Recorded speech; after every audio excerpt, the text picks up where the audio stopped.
Estamos de volta para a segunda parte do nosso programa. Professor, a terceira pergunta é a seguinte: como a lei do retorno atua em casos de feminicídio? Pois é, então agora a gente falou no primeiro bloco um pouquinho sobre feminicídio, que é uma qualificadora prevista no artigo 121 do Código Penal. Então eu fiz algumas anotações aqui que eu gostaria de falar para vocês, mas primeiro vamos falar o seguinte: feminicídio é matar a mulher, mas qualificadora, o Código Penal no artigo 121 diz que os crimes mais a menos, ou seja, de menor gravidade, a pena é de 6 a 20 anos e mais grave começa já com 12 anos, de 12 a 30. Espera aí, vamos fazer então uma leitura mais ampla a respeito, não só do Código Penal, no seu artigo 121, que é a primeira parte da parte especial, é o 121, vamos falar aqui sobre matar, sobre homicídio. Na lei mosaica, ou seja, quando Moisés, no Monte Sinai, recebeu os 10 mandamentos diretamente de Deus, lá, no 5º mandamento, está: não matareis, ou não matarás. Mas Deus não disse isso para os homens: olha, não mata segundo as circunstâncias, não mata segundo isso e tal, mas você pode matar. Está lá. Não matareis, não matarás, porque no hebraico, eu inclusive puxei aqui que é hatzaka. Em hebraico, o termo do 5º mandamento, que é não assassinarás. Então, veja só, o artigo 121 do Código Penal diz: matar alguém, pena de. Aí fala mais leve ou mais grave? Matar alguém só. Matar alguém é uma transgressão, é hediondo, ou seja, cria repulsa sob todas as circunstâncias. Falamos aqui de feminicídio atendendo a um pedido de um internauta, mas vamos falar aqui que tem o infanticídio, que é matar um bebê que acabou de nascer, ou um pouco mais de alguns dias, pela própria mãe, por questões psiquiátricas, psicológicas, e que ela não estava bem, estava em estado puerperal, mas é matar. Fratricídio, assassinato de um irmão por outro, é uma outra qualificadora do 121. Genocídio, que foi um tratado na ONU, passa a ser um crime, inclusive, internacional. Ora, de todas as circunstâncias, é matar alguém. Vejamos que o aborto provocado pela mãe é tipificado como crime pelo Código Penal, considerado de médio potencial ofensivo, com pena de 1 a 3 anos. E convencer, auxiliar ou induzir gestante a cometer aborto, mas com o consentimento da gestante, a pena é de 1 a 4 anos, previsto no artigo 126 do Código Penal. Sem o consentimento da mãe, é de 3 a 10 anos, artigo 125 do Código Penal. Aborto, matar alguém, já é um ser, já está vinculado, inclusive, no espírito reencarnante, e aí, então, sob todas as circunstâncias, é ferir a lei divina. É interromper um processo de progresso espiritual, porque nós viemos para a Terra para podermos nos aprimorarmos, para podermos avançar no nosso progresso espiritual.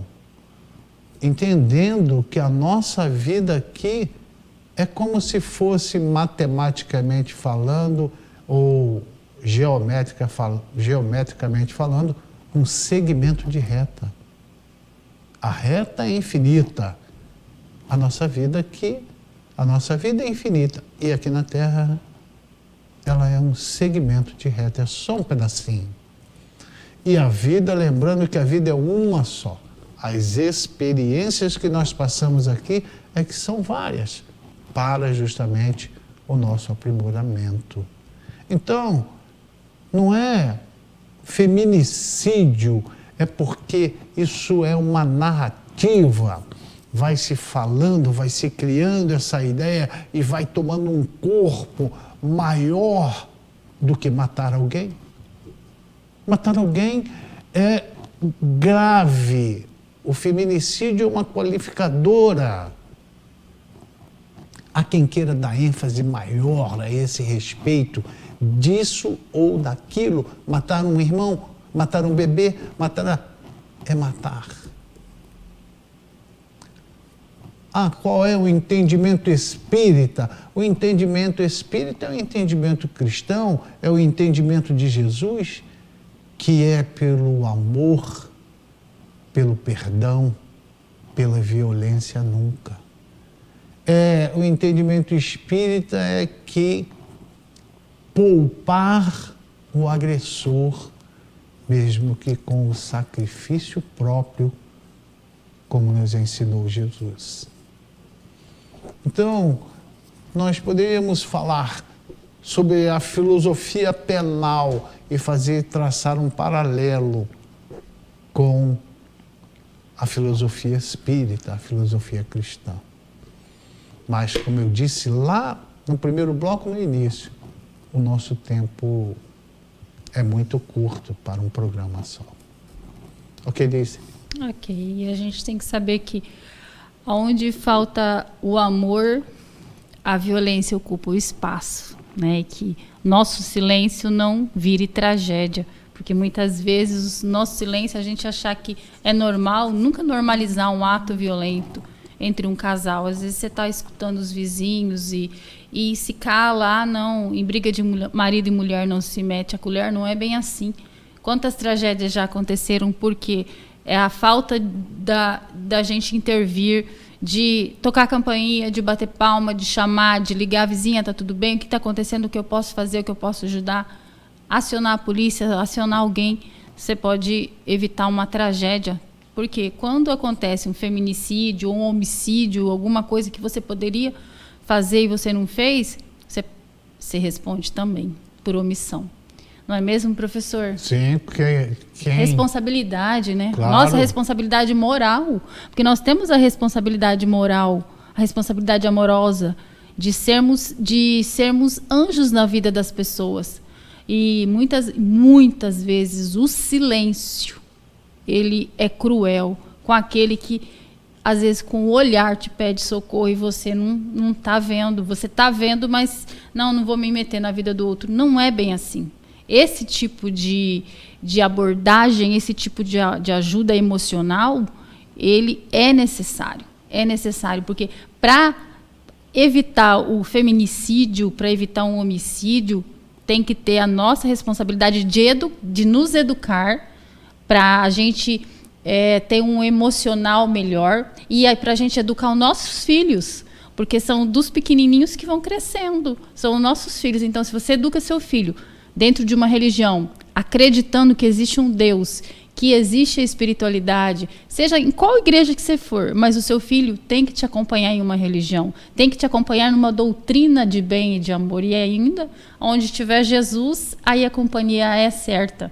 Então, a omissão começa com a gente, na criação dos nossos filhos, porque os nossos filhos, as nossas filhas serão noras, serão genros de alguém lá na frente. Pense nisso. E porque eu penso, eu tenho 3. Então, que você também possa refletir sobre a nossa responsabilidade. Porque as leis estão aí, as leis terrenas, como o professor acabou de falar. A lei penal, tem os códigos, tem tudo.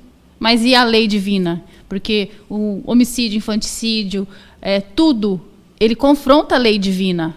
E para a lei divina que vai ser aplicada.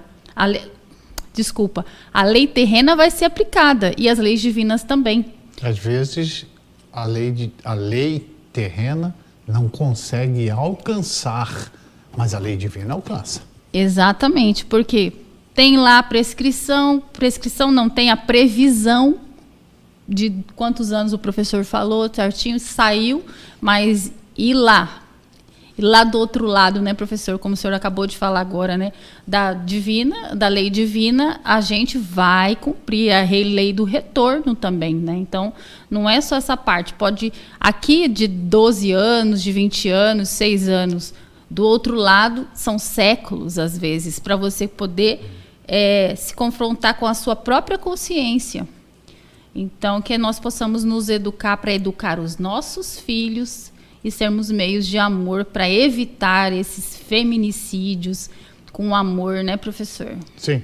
Quando você disse que devemos procurar intervir, fazer alguma coisa, aquele que não age fazendo o bem, essa omissão, se dessa omissão resulta um mal, a pessoa responde pela omissão.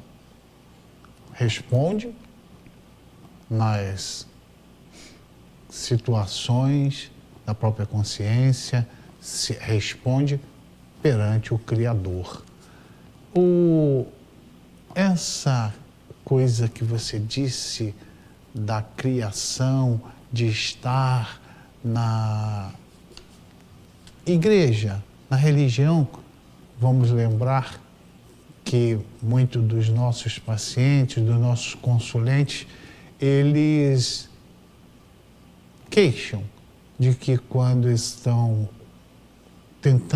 iniciando, fazer o culto do Evangelho no lar, as crianças saem de perto. As pessoas precisam tomar consciência de que não são amiguinhos dos seus filhos.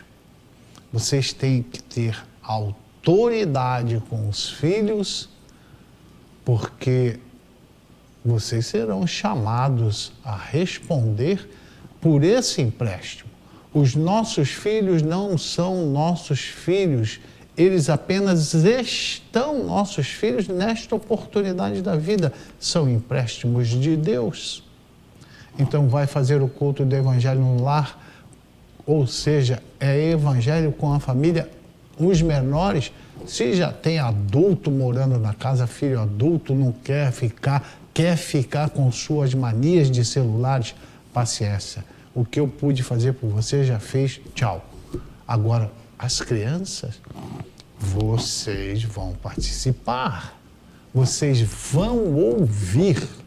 Não tem essa de que vão ficar sem atenção, que ficar com o celular na mão. Não. Criança tem que ter direção. Tem que ser.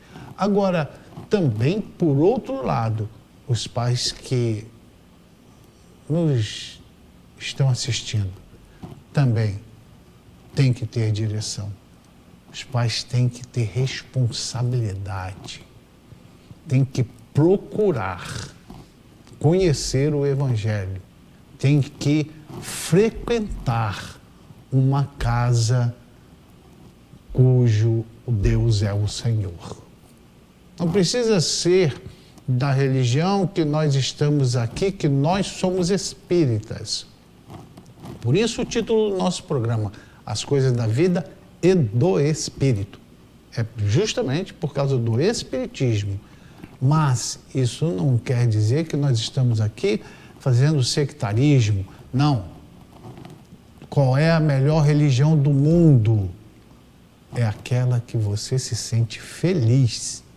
É aquela que tem o Senhor, Deus e, de preferência, o nosso Mestre Jesus bem perto. Aí sim, você se encontra e será feliz. É isso, Deise? É isso mesmo. E nós vamos ficando por aqui. Até o próximo programa. Falei que era pouco, o tempo está aí. Já temos que ir embora. Mas foi um prazer estar com vocês mais uma vez, reunidos e reunidos em nome de Jesus. Votos de muita paz. Muita paz.